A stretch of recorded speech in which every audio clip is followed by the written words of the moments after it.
Mattia from the US says, hello, Will, and thank you for your amazing work. Hello, Mattia. Have you ever had any friction or awkward moments with F1 drivers off camera that have made later interviews somewhat difficult? Yes.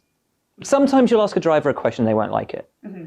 I remember when things started getting needly between Perez and Ocon, I fired some pretty direct questions at both of them, which I don't think either one of them appreciated.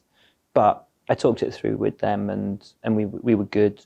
Nico Rosberg and I had a very difficult relationship that stemmed all the way back to when I was GP2 press officer. And it was awkward at times. We've since kind of buried the hatchet, which has been really nice. And actually, one of the pieces of memorabilia I have at home that is one of my most sort of treasured pieces is a shirt that Nico signed me from back in GP2. But we had a really kind of up and down relationship. Fred Vasseur, incredibly as well, and I had a big falling out. And for about 10 years, we didn't really talk.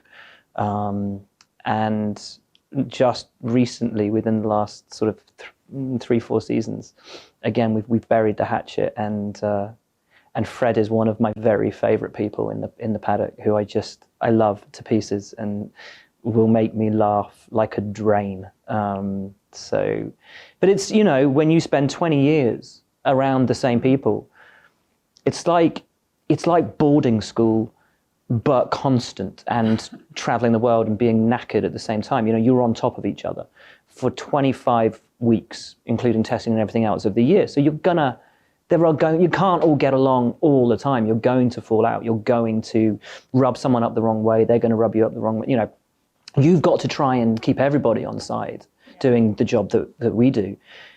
But it's not always possible, and it's not easy because you're not always there to be their mate.